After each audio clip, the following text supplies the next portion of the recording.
Melodiosa, juntamente com a Ana Lívia, mas ele está sendo convidado aqui, além de todas essas características de ser um trabalhador da seara, porque o Everton Meirelles Gonçalves, ele é bacharel em Direito pela Faculdade de Direito de Franca, é mestre em Direito pela Unesp, né? Se eu estiver errado, você me corrige, é juiz de Direito em Franca, então ele vai ocupar esse lugar de fala, né?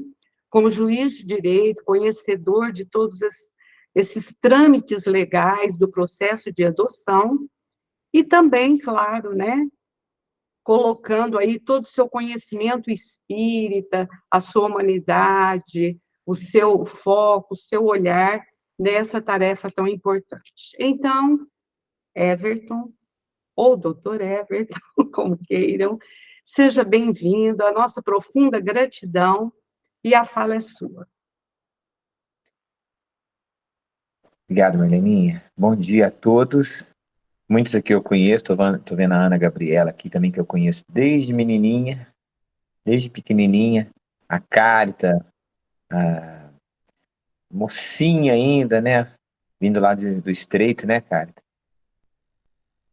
O tempo vai passando e eu tenho falado assim, que a coisa que faz menos tempo que eu conto história faz 20 anos. Isso é um pouco preocupante, mas é gratificante também, né? Significa que a gente tem vivido coisas boas. Eu queria cantar para começar. Já pedi autorização aí, pode, né? A música fala de... A música da Cacá e do César fala de adoção, né? De filho, né? E essa que eu tenho vem lá de Garapava e ela fala de família. Como que é viver em família? Tá ouvindo o violão? Vem, me dá um abraço, vem. Não seja uma ilha, aperte mais esse laço.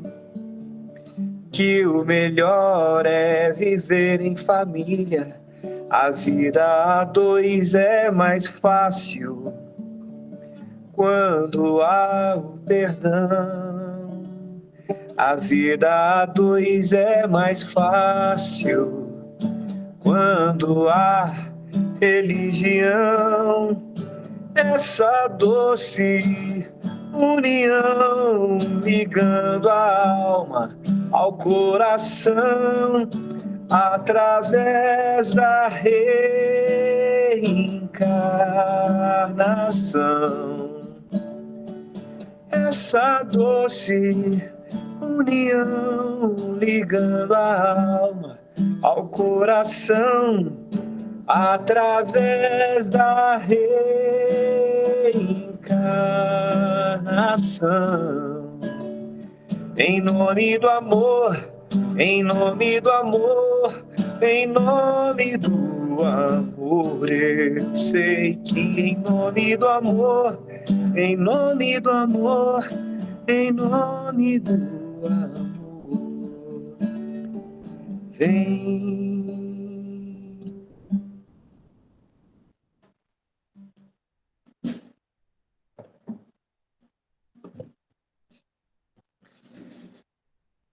Bom, essa música vem de Garapava e fala do amor. Eu vou sair aqui do celular agora, eu fico só no outro, acho que vai ficar melhor, peraí.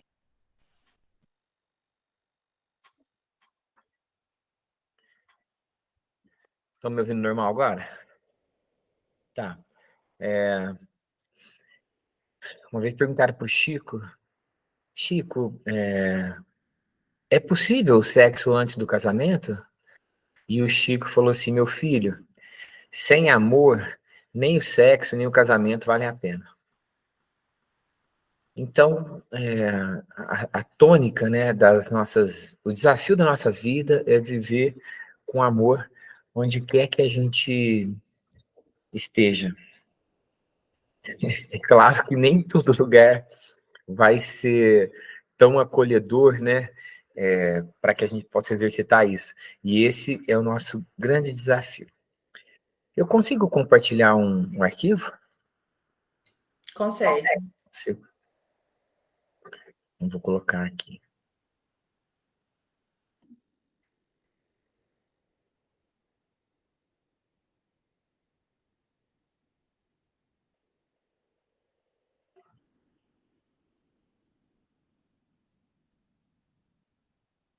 Tá vendo?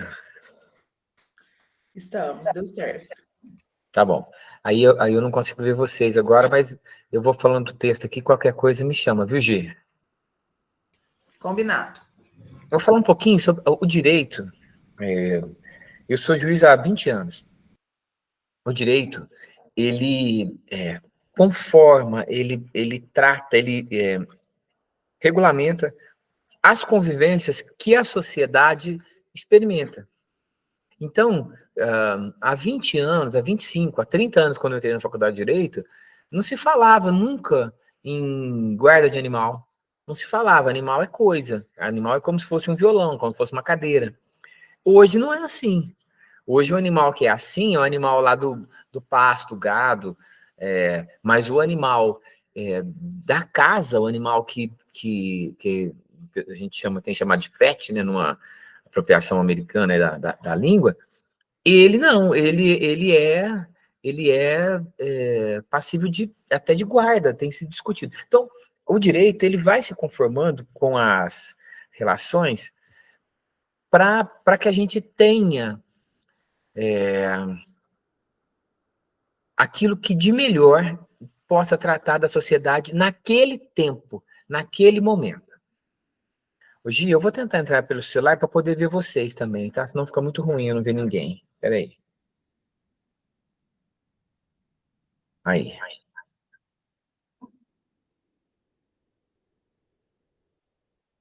Bom, é ruim falar sem ver, né, Everton? Oi? É ruim não enxergar as pessoas, né? É ruim. Bom. Ixi.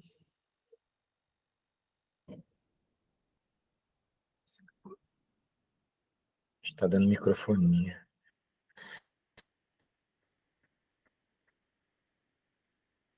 Ô, Everton, dá licença um pouquinho. Outro dia, conversando com a Ana Lívia, ela explicou, tenta olhar na tela do Meet, tem uma possibilidade, como que chama mesmo? Picture in Picture. Picture in Picture, porque é isso que você consegue ver. A Ana Lívia que me falou isso. Sexta-feira. Você vai lá em configuração, você vai lá nos 3 pontinhos que tem aí embaixo. Tem 3 pontinhos. E aí você vai abrir Picture in Picture. É uma janela nova, né?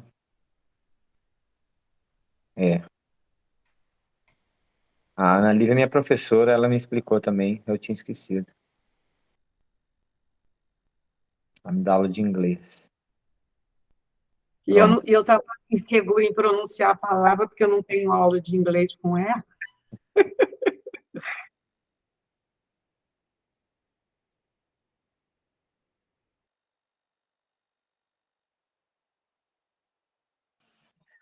Agora tá dando certo tudo, né? Tá me ouvindo também. Tá, beleza. Então vamos lá, senão não vai dar tempo de eu falar minhas coisas.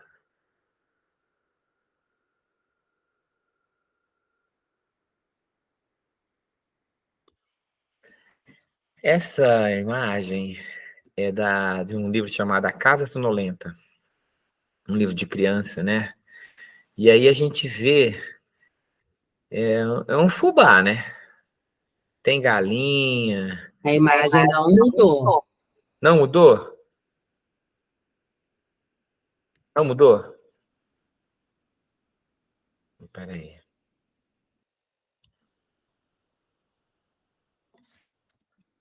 Eu acho que para mudar você tem que ir na tela do arquivo do PowerPoint.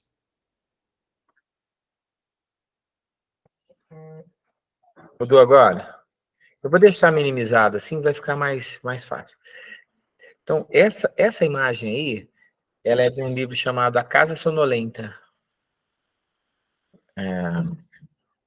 Esse livro é um livro para criança, né? Você vê que é um fubá, né? Assim, tem galinha, tem cachorro em cima da cama, tá vendo? Ó, menino até. Se você contar, tem 6 crianças aí. 3 como a gente diria antigamente, fala assim, vai dormir para os pés, né? Dorme um pouco para lá. 3 em cima, um pequenininho perto do pai, e 2 entre eles. Uma goteira, um cachorro, o galo. Tem uma coisa que não falta, os passarinhos na janela. O que não falta aí é amor. Amor não falta. É o que a imagem nos traz, né? Você vê que é muito simples, é uma casa pobre, né? É uma casa singela, mas amor não nos conta que esteja faltando, não. Está muito presente.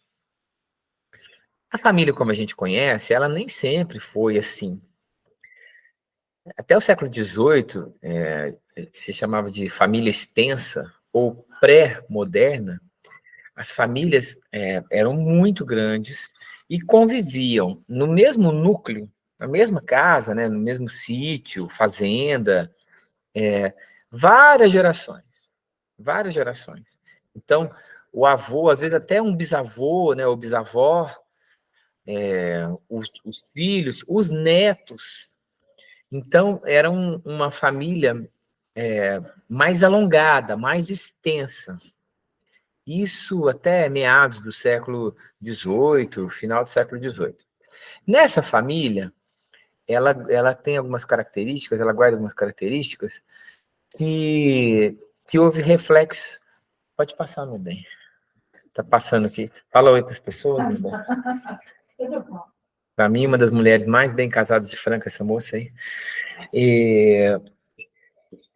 Essa família, o pai, o patriarca, tinha um poder absoluto. Então você vê como é que, por exemplo, quando Jesus vai contar uma de suas parábolas, ele fala assim: o reino dos céus é como um senhor, né? É como um senhor, sempre assim, né? Que tinha uma vinha, ou que tinha uma fazenda, ou né? Porque o poder estava estabelecido na figura masculina, na figura do homem. Esse homem tinha, então a gente vai lá, vou dando referência aqui, quem conhece, tudo bem, quem não conhece, beleza.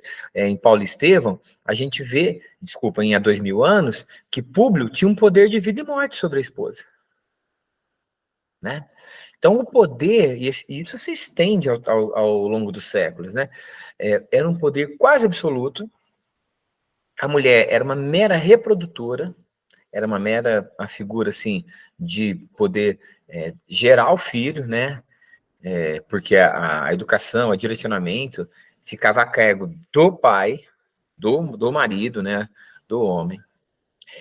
E as crianças, que é aquilo que mais nos toca aqui, elas eram vistas e consideradas como pequenos adultos. Adultos assim ingênuos, adultos ainda frágeis, mas adultos. Não havia uma compreensão que a criança era um ser diferente. Isso demora a aparecer.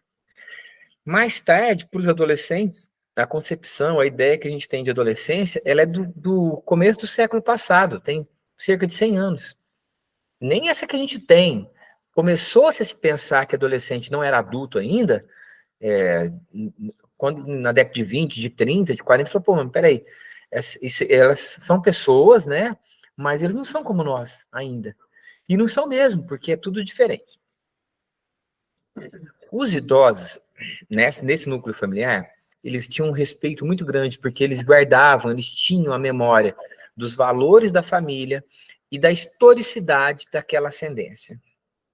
Então, era eles quem trazia as experiências, as referências. Aqui na nossa família não se faz isso, não se faz aquilo. O seu avô, o seu bisavô foi assim, foi assado, a nossa família fez isso, fez aquilo. Essa família extensa, ela era, então, eminentemente patriarcal. A família moderna, vai surgir no final do século XVIII, e ela já tem uma conformação um pouquinho diferente, ou se a gente preferir, ela é um pouco mais equilibrada. Então, ali, ó, na família moderna, vai minorando, acabando, não é de uma vez, né? Aos poucos, vai se extinguindo o fim da hierarquia entre o homem e a mulher. No Brasil, só para a gente ter uma referência, o Estatuto da Mulher Casada é da década de 30 do século passado, então não tem 100 anos.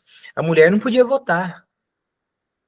A mulher, ela, por exemplo, se você tem um filho de 15 anos, ele não pode ir lá assinar um contrato sozinho, né? De 16 anos, ele não pode assinar um contrato sozinho, ele precisa da assistência do pai. A mulher, quando ela se casava, ela tinha essa mesma situação. Então, ela não podia ir na escola assinar um contrato, porque o marido precisava estar lá para tutelá-la. É o que a lei dizia. Isso começa a mudar com a figura da família moderna. Então, a diferença entre homem e mulher vai sendo esvanecida. A mulher, ela é vista como um ser diferente. Por exemplo, se um casal for ter um filho, a mulher tem um período de licença maternidade, o pai não tem aquele período, o período é menor. Então, são seres humanos dotados de dignidade e respeito, mas com vivências, experiências, necessidades diferentes, diversas. A mulher aparece agora não como uma reprodutora, mas como uma mãe. Uma mãe. A ela vai ser indicado, trazido, levado, se a gente preferir, a gerência do espaço privado. Vai se criar, aí, talvez nesse tempo, uma frase que hoje é detestada, né, da mulher como a rainha do lar. Ah,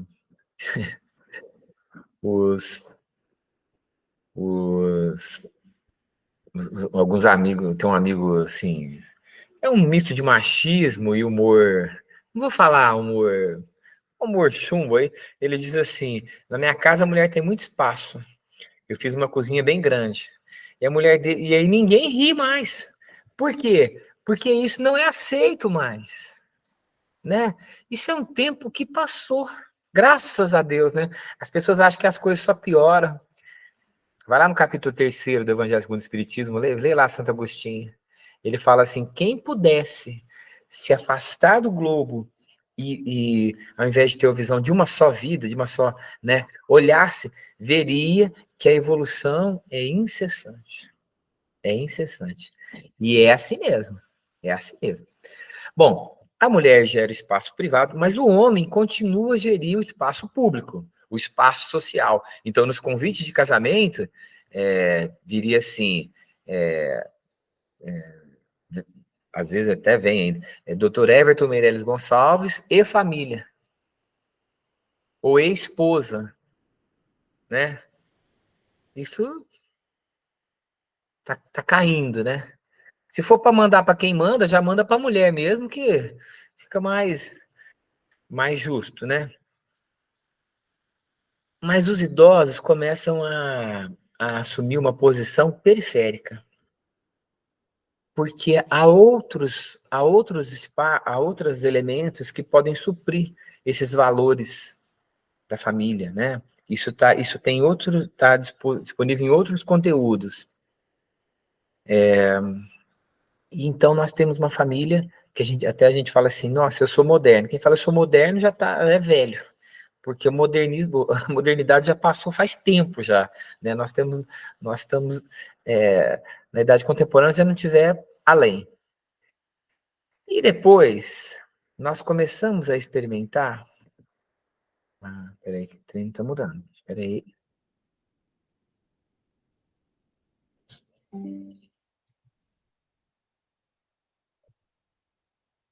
Mudou?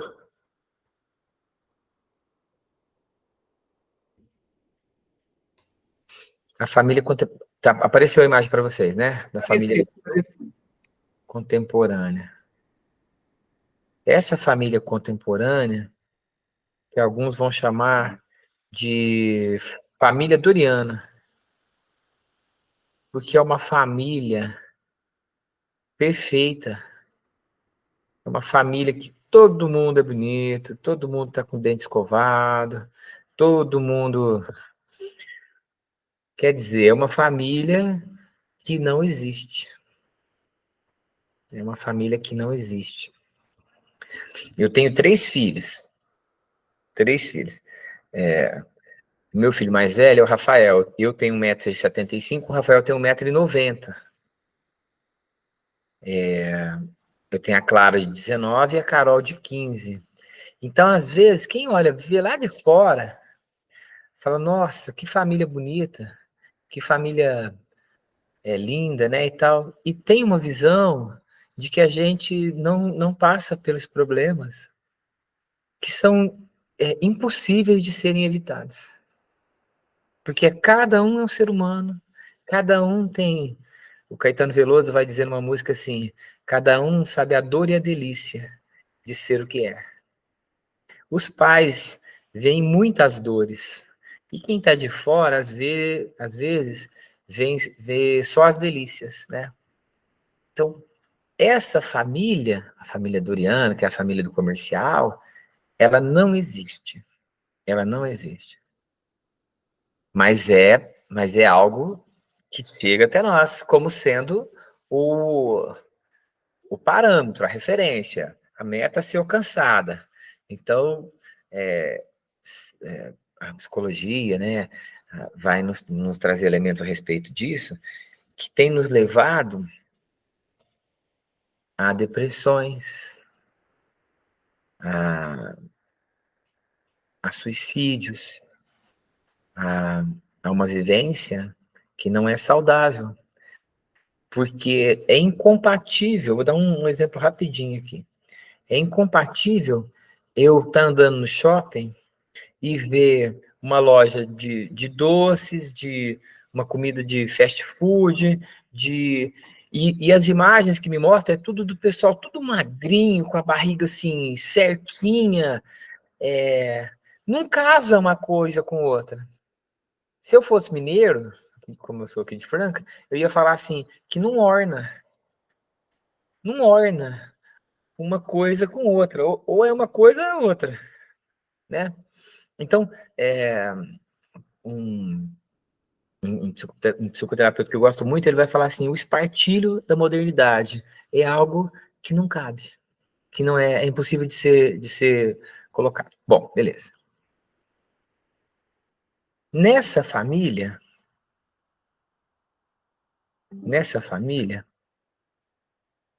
que é a família contemporânea, a mulher, ela sai para disputar o espaço público, que era do homem. Então, ela vai trabalhar, ela vai assumir a direção de empresa, ela vai ganhar menos por isso, mas ela vai fazer, talvez mais bem feito do que se fazia. Nós vamos experimentar uma coisa que é o fim da indissolubilidade do casamento. Tem gente... Eu nasci quando o divórcio não era permitido. O divórcio é de 77, né? 76. A pessoa não podia se divorciar. O que havia até então, com muito custo, foi uma coisa chamada desquite. Tem gente que está tão vivida que até hoje fala, sou desquitado. Nossa Senhora, esse aí, desquitado, porque depois veio a separação judicial e hoje já tem o divórcio direto. Ninguém é desquitado mais, viu, gente? Os desquitados já morreu quase tudo já. É separado ou divorciado, né? Bom, começam a aparecer uma coisa chamada as famílias monoparentais. No meu tempo de criança, falava-se muito uma expressão que hoje é quase, fala assim, da mãe solteira. Pai solteiro não tinha não, viu? Pai solteiro não, só mãe. Eu deixei uma indicação aí, se vocês quiserem, esse filme, Kramer versus Kramer, conta o início esse filme é de 79, para vocês terem uma ideia, é o primeiro filme da Meryl Streep. Meryl Streep e Al Pacino, só isso. E vai tratar de uma família que quer se estabelecer de forma monoparental, e o pai quer cuidar do filho. É espetacular. Nós começamos a viver diferentes regimes de autoridade, e nós começamos a ter uma coisa que chama de maternidade problemática. Porque a mulher sai para disputar o espaço público, mas o homem, a esse tempo, ainda não sabe do seu papel, ele está totalmente perdido, e então ela sai para disputar o espaço público e não tem ninguém para cuidar do espaço privado. Mesmo que haja uma funcionária, mesmo que haja uma cuidadora, que haja uma babá, ela não é mãe, ela não é pai.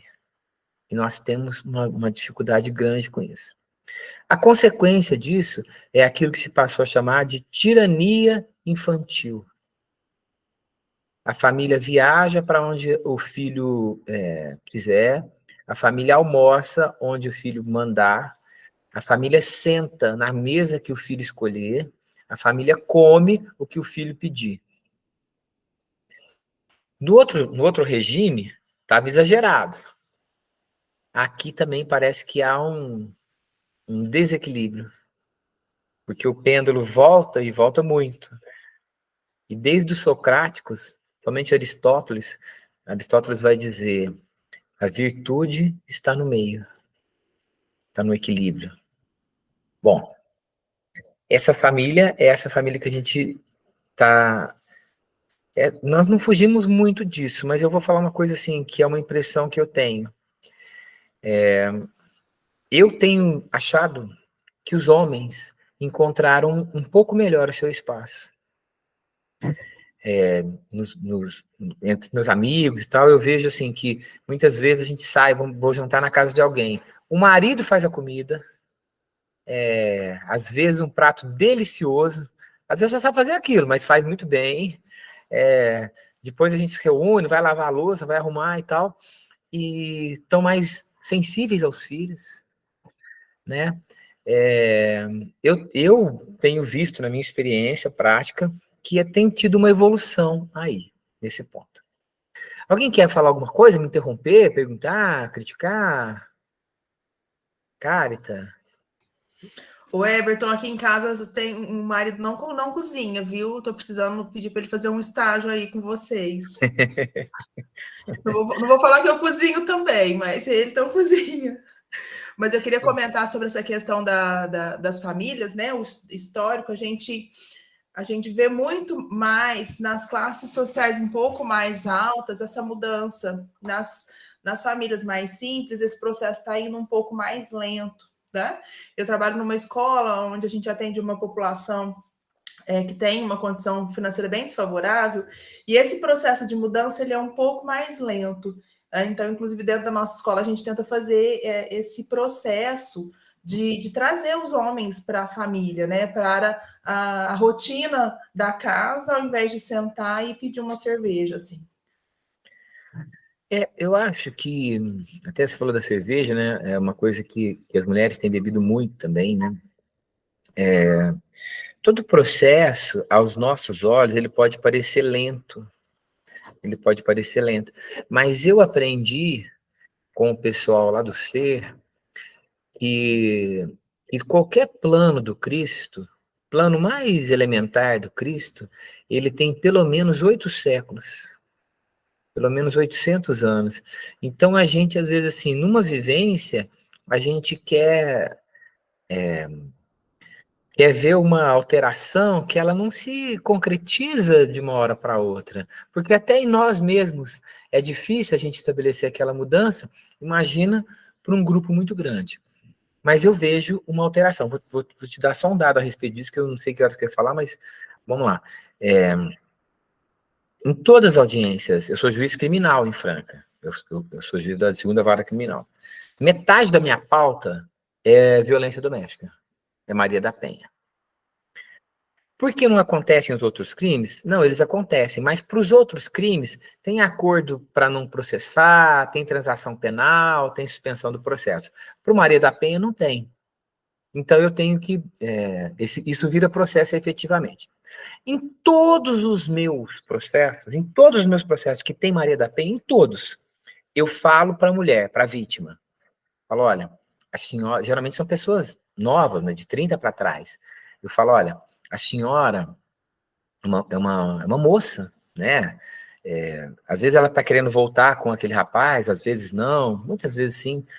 E fala, a senhora, na condição de mulher, a senhora não pode se sujeitar a nenhum tipo de violência física ou psicológica, social, financeira. A senhora não está sujeita a isso, a senhora não pode aceitar a situação.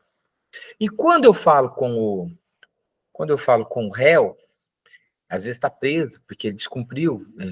Não era comum prender. Eu tenho prendido. Às vezes, quando o cara apresenta um risco muito sério para a integridade da mulher.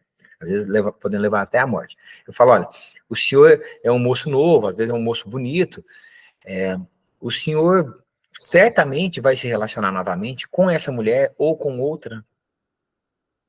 E vou dizer para o senhor não tem o direito de agredir. O senhor não tem o direito de gritar, de xingar. O senhor não tem esse direito. Aí, às vezes, o cara fala, doutor, mas ela me bate, ela me arranha, ela me xinga. Fala, então, se acontecer isso, o senhor sai de casa, deixa ela acalmar, se precisar, troca de companheira, mas o senhor não vai agredi-la. Porque se o senhor cair comigo, se o senhor agredir essa mulher ou outra e cair comigo, o senhor vai ficar preso. O senhor vai ficar preso. Eu tenho feito isso como uma forma pedagógica. E a minha família é muito simples, né? Muito simples. E eu tenho uma prima que mora no Parque do Horto. E esses dias ela estava lá e tal, e uma vizinha dela disse assim, falando, nossa, menina, você não sabe, o meu filho brigou com a esposa, brigou e bateu, né? Brigou com a esposa, e ele caiu com um juiz tão malvado.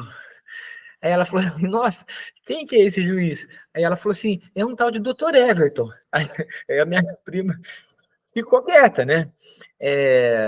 Eu falei para ela, não, mas você pode falar, o Everton é meu primo, e ele é muito rigoroso com o marido que bate em mulher. Por quê? Porque eu sei o que é. Eu cansei de viver isso. Cansei de viver. Eu acho, Gi, que começou a mudar, porque os casos nem chegavam na gente. Hoje, metade da minha pauta é violência doméstica, porque chega. Porque chega, entendeu? Então, eu acho que essa alteração, ela tá em voga, ela está em vigência.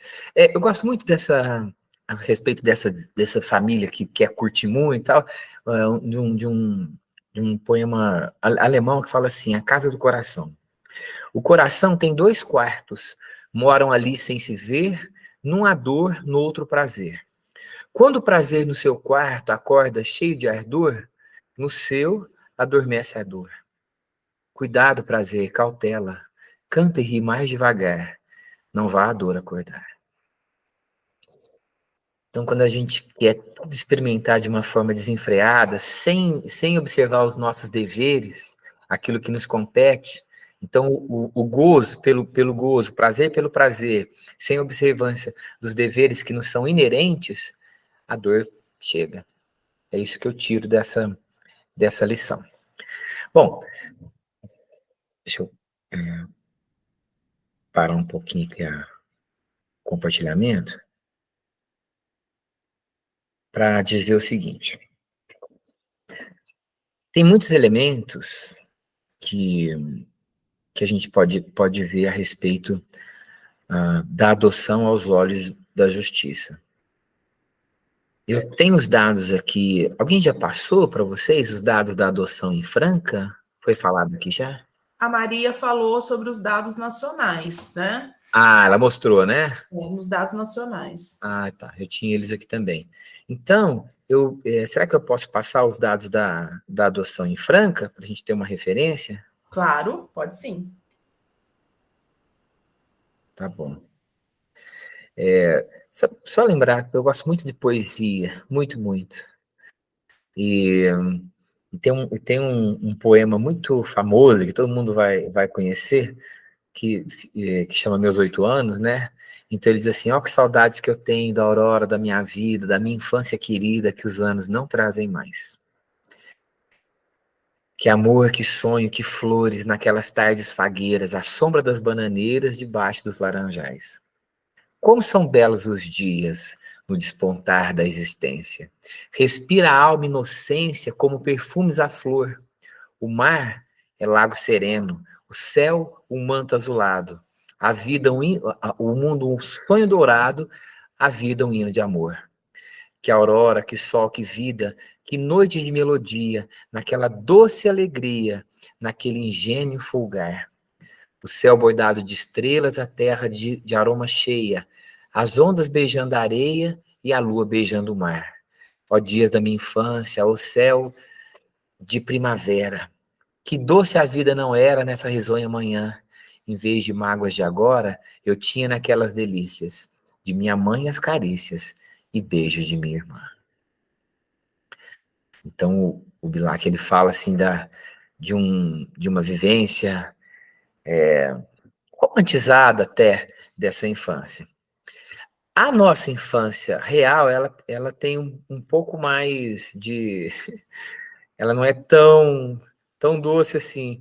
E uma poetisa chamada Ruth Rocha, ela fez não é uma paródia porque não é música, mas ela pegou a poesia do Bilac e deu uma atualizada nela e diz assim, ó: ai, que saudades que eu tenho da aurora da minha vida, da minha infância querida que os anos não trazem mais.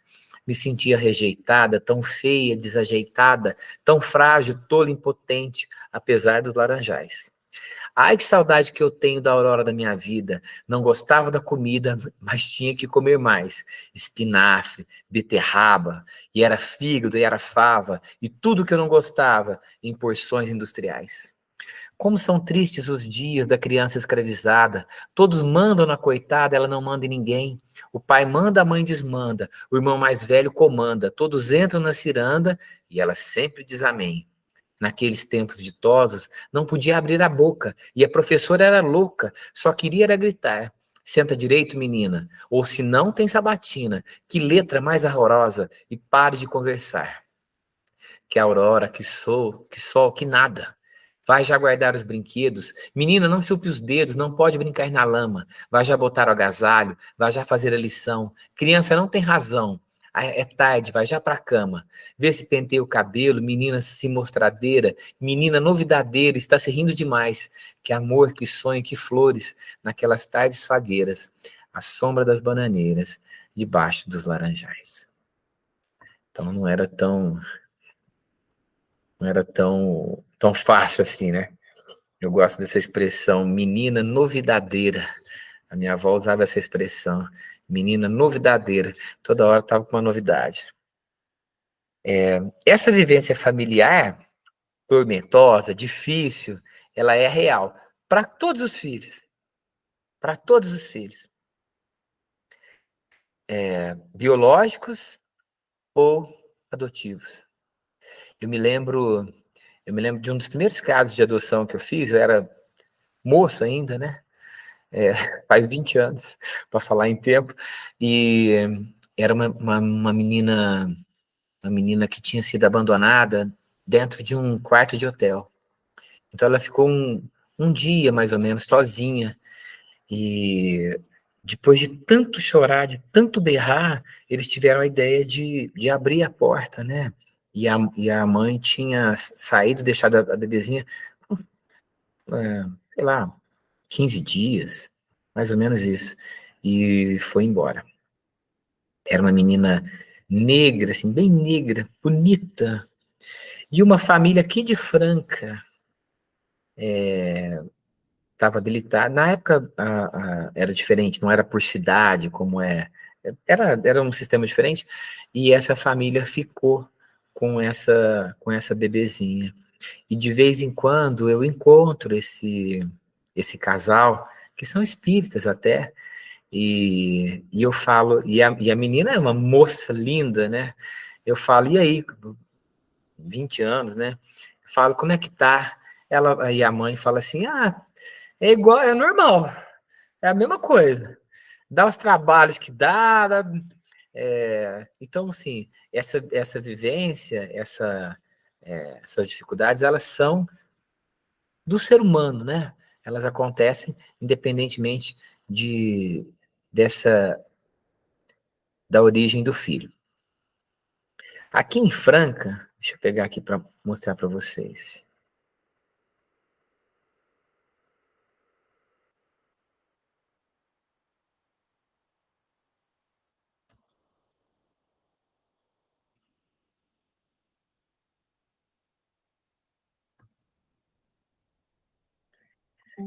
Apareceu?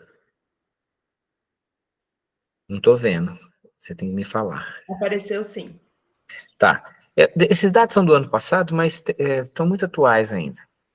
A comarca de Franca são 59 cadastros ativos e 3 suspensos. Quando a idade indicada, né, pelos pretendentes, ali, ó, até 1 ano, 9 pessoas, até 2, 14, até 3, 16 pessoas, até 4, 13, até 5 pessoas ou casais, até 6, 4, até 8 anos, 1. Depois, mais nenhum, né? Preferência em relação ao sexo, 45 feminino, 52 masculino e 3% feminino 45, masculino 3 e 52 é indiferente. Eu não entendi por que querem mais meninas, mas tudo bem. A preferência contra a cor, para 93% branca, para 75% parda, para 44% preta, oriental também. Em relação aos irmãos, não aceitam irmãos, 66%. Aceitam irmãos, 34%. Em relação às deficiências, né, que possam... a minha esposa é professora da PAI e toda hora muda a nomenclatura. Então, hoje, o que se usa é pessoa portadora de deficiência. Acabou aquele termo necessidade especial. Pessoa portadora de deficiência. Problemas físicos leves, 73%. Graves, mas tratáveis, 1,89%. Mentais leves, 20% desses pretendentes aceitam. E mentais graves, apenas 1,89%. Pessoas encaminhadas para adoção em 2018, 10. Em 2019, 15. E aí, os dados de algumas crianças, né, que foram adotadas. Aqui as disponíveis para adoção no ano passado, né? Então, de 8 anos tinha uma, de 10, de 12, de 13, de 14 tinha 2, de 17 tinha uma. Desistência 7. Esses são os dados aqui da nossa realidade. Tá aparecendo ali. Tem os dados nacionais, tem esses dados que são mais fechados, né? São referentes à nossa realidade propriamente. Eu vejo aconteceu algumas vezes de a pessoa querer só um filho, né? Só uma pessoa, só uma criança, mas depois acabar ficando com mais de um. Só para terminar aqui, a respeito dessa tarefa, na 582 do Livro dos Espíritos, Kardec pergunta assim, pode-se considerar como missão a paternidade? E os Espíritos responderam, é sem contestação possível uma verdadeira missão. É ao mesmo tempo grandíssimo dever. Muitos há, no entanto, que cuidam de aprumar as árvores do seu jardim e de fazê-las dar bons frutos em abundância, do que formar o caráter do seu filho. Se este vier a sucumbir por culpa deles, suportarão os desgostos resultantes dessa queda. E Emmanuel vai dizer, a luta em família é problema fundamental da redenção do homem na terra. Como seremos benfeitores de 100 ou 1000 pessoas se ainda não aprendemos a servir 5 ou 10 criaturas? Esta é a indagação lógica que se estende a todos os discípulos sinceros do cristianismo. Bom pregador e mau servidor são 2 títulos que não se coadunam.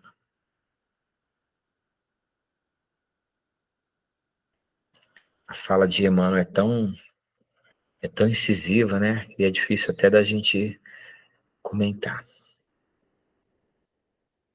O que eu queria falar para vocês era isso. Se tiver alguma dúvida, algum comentário, estou à disposição. Sei que tem um depoimento também, né?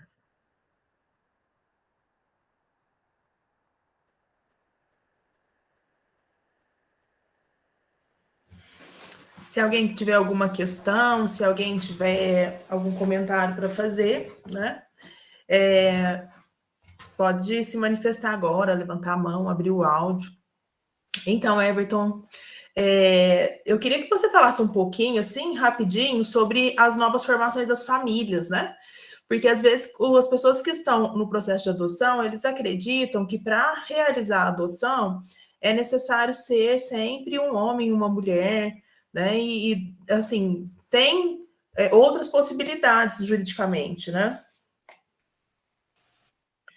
Sabe que quando eu entrei na magistratura, esse tema estava começando a ser discutido.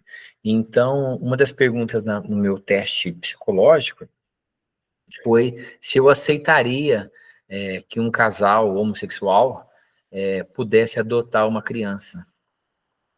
E naquele tempo, não sei se vocês vão se lembrar disso, não naquele tempo, um pouquinho depois, uma cantora, uma roqueira brasileira muito famosa, chamada Cássia Eller, ela tinha uma companheira e ela faleceu, e ela tinha já um filho, ou filha, não me lembro, né? E você vê como é que... Chicão é cantor, nossa, lindo. Então, você vê o quanto a gente traz de preconceito, né? De vivências que não tem base nenhuma. Base nenhuma. Então, isso não tem nenhum problema. Nenhum problema. O problema é o que a pessoa faz, né? Faz. Eu vejo, às vezes, nos círculos masculinos, assim, ainda obtusos, né? Que você falou da dificuldade de evolução, de ainda hoje haver uma discussão assim, e muitas vezes eu falo, engraçado, e os homens héteros que são promíscuos? Esses aí tudo bem, né? É um absurdo, né? É um absurdo. Então, não tem restrição, a lei não faz essa restrição, a Constituição não faz essa restrição, as exigências, elas se referem aos cuidados com a criança. Então, qual que é o norte do direito da infância e juventude? Qual que é a referência? O melhor interesse da criança. O melhor interesse da criança. Vou dar um exemplo rapidinho aqui, que me lembrei aqui agora. Uma pessoa se apresentou lá em Igarapava, era juiz lá, falou, olha, eu estava andando na rua em São Paulo e uma mulher me entregou essa criança e saiu correndo. E faz 2 meses que eu estou com ela e eu queria ficar com ela. Eu sou juiz criminal, né? Então não posso aceitar uma história dessa, que você está andando na rua, a pessoa vem, te joga um bebê e sai correndo.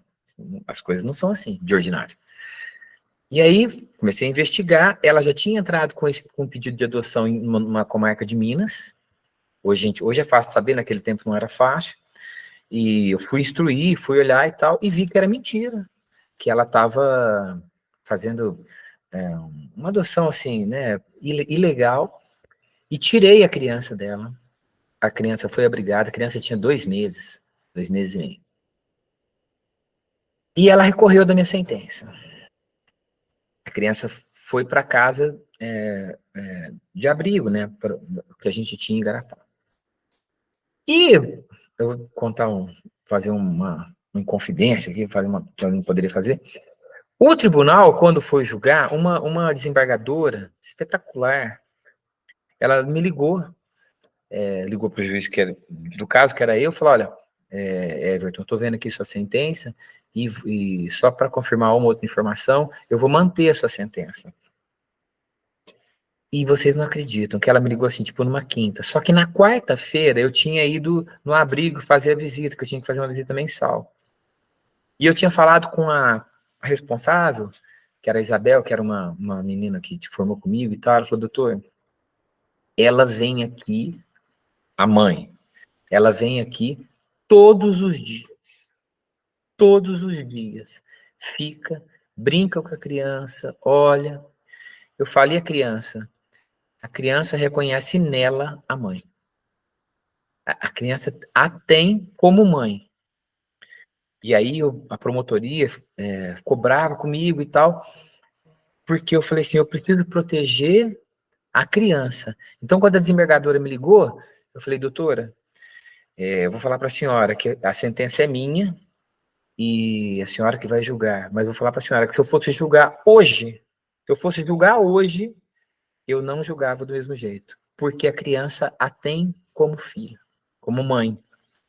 E então eu tirar e passar para outra família, já tinha 2 casais que estavam assim loucos para pegar a criança, eu tirar e passar para outra família vai ser mais um trauma para essa menina. Então, que ela seja processada criminalmente, a mãe, tudo bem, mas a criança, dependendo da minha decisão, fica com ela.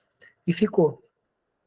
Então, assim, às vezes, a gente tem o trâmite legal que é para ser seguido e tal, mas há situações, como na vida, né? Como na vida. Você faz um planejamento e a vida faz outro. Não tem restrição para responder, tá? Gente, então vamos agradecer, né? Se alguém quiser falar alguma coisa, fazer algum comentário, Everton, muito obrigada, sempre muito bom ter você conosco, que traz não só, né, a lei, né, mas traz essa lei com a visão da doutrina espírita muito forte. A gente tem que sempre fazer esse paralelo, porque nós também estamos em evolução e a gente precisa desses 2 caminhos, né? Colocar sempre a doutrina espírita dentro das nossas decisões. Então, muito obrigado pela sua presença conosco. Nós estamos muito felizes.